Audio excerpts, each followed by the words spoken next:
तो शंकर भगवान ने कहा था लक्ष्मी बस इतना करना, प्रत्येक सोमवार के दिन तो बेलपत्री के पेड़ के नीचे जाना और वहां बैठकर वहां पर झाड़ू लगाना। शाम के समय जो बेलपत्री के पेड़ के नीचे सोमवार के दिन दिया लगाए उसके घर में तू प्रवेश कर जाना। आज भी नियम है, अगर जिसके यहाँ लक्ष्मी नहीं टिकती, जिसके यहाँ संपदा नहीं बढ़ती, जिसका व्यापार नहीं चलता, जिसके सर्विस नौकरी सही नहीं हो रही, उसको सोमवार के दिन अगर बेलपत्री के पेड़ के नीचे जो दिया लगाता है उसके घर में कभी संपदा की कमी नहीं आती साहब, लक्ष्मी उसके घर में प्रवेश करती है। आज भी नियम है, जिसके 18 साल 20 साल तक संतान नहीं होती, अगर वो बेलपत्री के पेड़ के नीचे एक ब्राह्मण और एक ब्राह्मणी को उसके बच्चे को गोदी में बिठाकर खीर खिला देता है और वही झूठी खीर जिसका गर्भ नहीं ठहरता वो खा लेता है, मात्र 2 महीने के अंदर उसका गर्भ ठहर जाता है।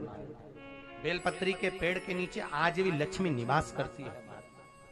लौंग का जल या लौंग भगवान बटकेश्वर महादेव के नाम से भी अगर शिव को समर्पित करी है तो ये निश्चित है कि कर्जा कितना भी भारी होगा वो कर्जा चूकेगा जरूर, और कहीं ना कहीं से लक्ष्मी की व्यवस्था देवाधिदेव महादेव करेंगे। एक पत्र आया है, इसी कर्जे को चूकने वाला एक पत्र, किसी ने अपना फोटो भी भेजा। देखिए, लौंग का जल या लौंग, सूर्य अस्त होने वाला है, सूर्य डूबने वाला है, उसके 45 मिनट पहले से सूर्य डूब जाता है, उसके 45 मिनट बाद तक प्रदोष काल का समय होता है।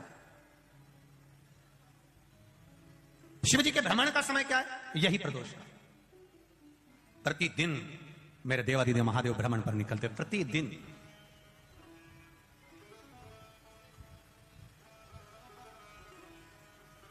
प्रदोष काल के समय पर वट वृक्ष के नीचे दिया लगाया जाता है। वट वृक्ष के नीचे लौंग का मात्र भोग रख दिया जाता है। लौंग मात्र, अगर बट वृक्ष के नीचे दिया लगाकर एक लौंग का जल या लौंग भगवान बटकेश्वर महादेव के नाम से भी अगर शिव को समर्पित करी है तो ये निश्चित है कि कर्जा कितना भी भारी होगा वो कर्जा चूकेगा जरूर। और धन प्राप्ति के लिए, व्यापार वृद्धि के लिए दूध चढ़ाने का स्थान चेंज हो जाता है। शिव जी को जब दूध चढ़ाया जाता है तो पहले जलाधारी पर चढ़ाया जाता है, उसके बाद शिवलिंग पर चढ़ाया जाता है, तो दूध कार्य करना प्रारंभ कर देता है, संपदा बढ़ाना चालू कर देता है।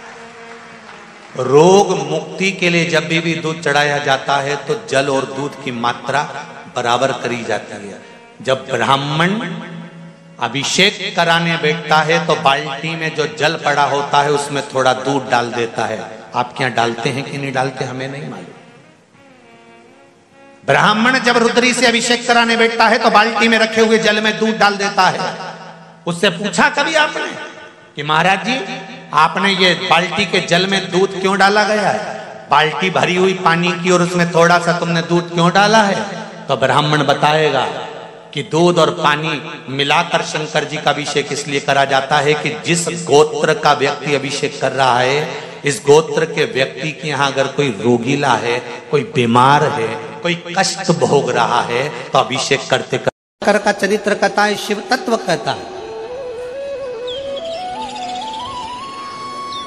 भगवान शंकर का पवित्र चरित्र कह रहा है,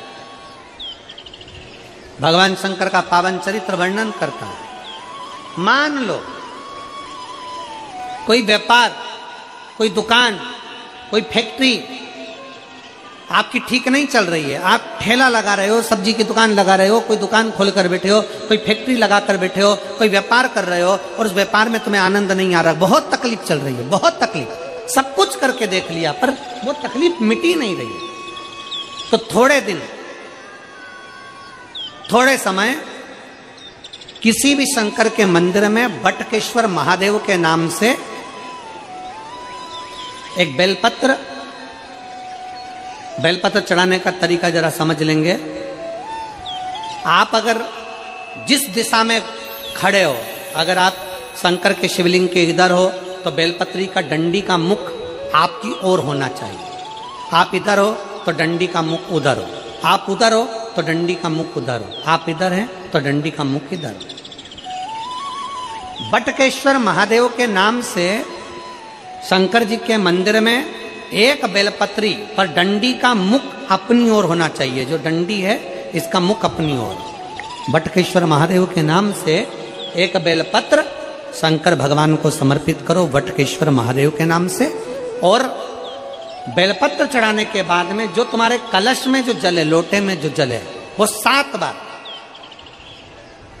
लोटे का जल 7 बार, 7 बार से मतलब है अलग से लोटा भरना नहीं है, 7 बार उसी लोटे का जल जब बेलपत्र डंडी समय समर्पित कर दें, 7 बार उस लोटे के जल को 7 बार बटकेश्वर महादेव का नाम लेकर अपनी मन की कामना कर कर बाबा से विनती करते हुए कि बाबा मेरी ये छोटी सी अर्ज स्वीकार करते, 7 बार उस जल को चढ़ाओ। लगातार कम से कम आप 15 से 20 दिन तक लगातार बटकेश्वर महादेव के नाम से चढ़ाओगे, ऐसी कोई दुकान और फैक्ट्री नहीं तो चले नहीं और आगे बढ़े नहीं और काम सुलझे। बटकेश्वर महादेव, भगवान शंकर का ये नाम, भगवान शिव का ये स्तुति, भगवान शंकर का ये नाम बटकेश्वर महादेव। स्वयं भगवान शंकर ब्रह्मा जी का जब सिर कटकर बड़का पेड़ बन जाता है और उस पेड़ के नीचे, वृक्ष के नीचे शंकर भगवान विराजमान हो जाते हैं, शिव जी उसके नीचे विराजमान हो जाते हैं, उसी का नाम बटकेश्वर महादेव को, बटकेश्वर।